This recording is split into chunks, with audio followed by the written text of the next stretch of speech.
Welcome to a new fragrance review. Today I'm gonna tell you my fragrance rotation for the last week.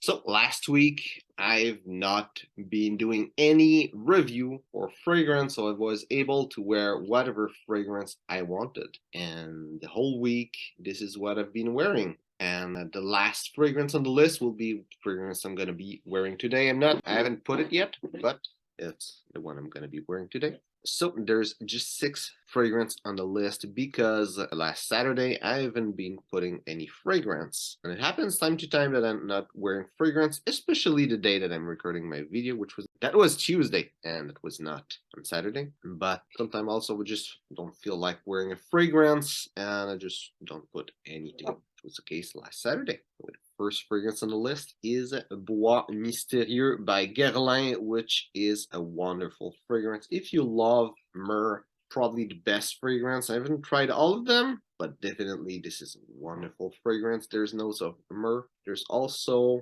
laurel, which is really rare in the opening. There's notes of laurel. Beautiful fragrance. I see that I'm starting to use a lot of it. It's kind of here now. Really beautiful fragrance, and definitely something that I'll buy again when I'll be done with the bottle. Next fragrance on the list, it's Beau Jour by Tom Ford. So this fragrance, for me, it's more of a transitional season type of fragrance. I'll wear it from time to time in summer. I'll wear it from time to time in winter. These days, it's been a while. I haven't been wearing it, and weather is nice, so I decided to wear it. Beautiful scent, extremely natural. Some people say it smells super synthetic, and I would hardly disagree with them. It smells like patchouli essential oil and lavender essential oil, and I own a bottle of those two essential oils, so I know what it smells. And it really smells super natural with those two notes. There's a bit more than just those two notes going on, a little bit of ingredient that make it a bit powdery. But basically, it's patchouli and lavender. If you like patchouli, this is probably the best patchouli fragrance ever. At least it's one that is the most dominant. Really enjoy it. A lot of people compare it to other fragrance, but I would say it's pretty much its own thing. Maybe fragrance would like have its same place, but it feels really unique. And I know a lot of people say that it smells like Zino by Davidoff, and I would say that it has the same line, but not the same smell. Like it will fit in the same category of fragrance, but it doesn't smell the same. Another fragrance that it smells like that, I would agree. I forgot which one, but there's a fragrance from Guerlain that smells a lot like it. I would say the one from Guerlain is less deep in the patchouli than this one. But if you know which one I'm talking about, just write it in the comment. I think it might be Héritage by Guerlain, quite sure. Just put it in the comment if you know which one I'm talking about. Next fragrance on the list is Giacomo, the Giacomo. And this fragrance is really, really nice fragrance. It's smoky and spicy. It's old school, but it's not dated. It's really nice scent. It's not one of those scents that are in my usual rotation. All those that I've named yet are, and all the other ones on the list are also those that are in my usual rotation. This one is not. I really like it. I really enjoy it. It's just not quite the scent profile I'm looking for usually, but I was really feeling wearing it because it's great scent. It's a cheap fragrance. Doesn't smell cheap. It doesn't smell expensive, but it doesn't smell like cheap synthetic stuff. It smells really interesting and really unique. There's people that would say that it has niche quality into it.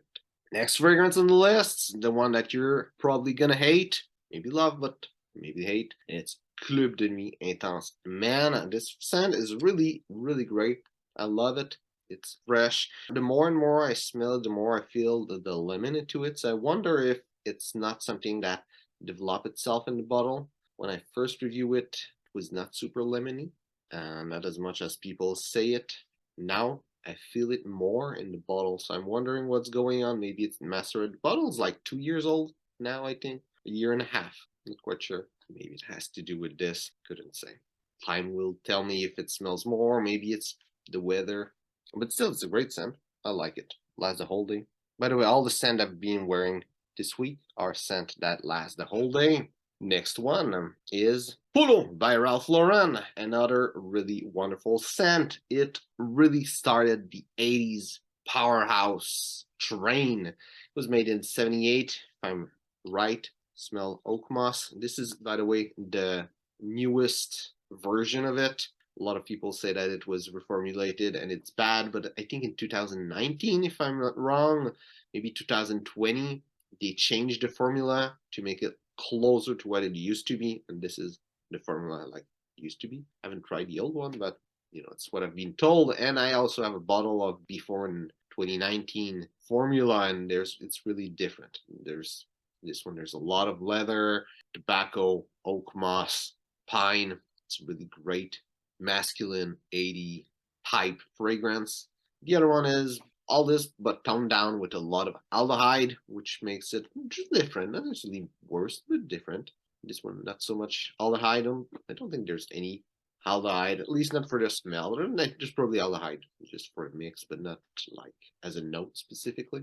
It's great scent, great, amazing scent. You need to smell it. If you never smell this fragrance on the whole list, that's the one that you should put in your priority to smell it.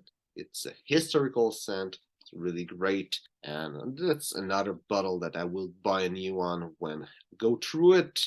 Finally, scent I'm going to be wearing today is Gentleman Eau Toilette Intense by Givenchy. The scent is a great, it's a woody floral scent. There's a lot of iris inside of it. A lot of people love Dior Homme and Dior Homme Intense. I smelled Dior Homme and Dior Homme Intense, the newer version, not the old one. But I can tell you, the Gentleman line by Givenchy is way better, in my opinion. It's really great. What I love about this one, it's really underrated. People are all about the Réserve Privée and sometimes also the Bois, I think it's called. But Réserve Privée smell, the dry down smells super cheap. I smelled an Axe that has the same nutty kind of dry down, so it smelled cheap to me. This one smell way better in quality. There's iris, of course, and there's also a lot of cypress, which is a really nice woody note. And definitely, if you want something nice and clean and still a little bit bold, it's a great scent. So that's about it for my fragrance rotation of the week. Hope you enjoyed the video. If that's the case, like and share. If there's any of this fragrance that you love or hate in the list, you can comment on it in the comment. Also tell me, what was your fragrance rotation this week? What were you wearing? So thanks for watching, and see you soon.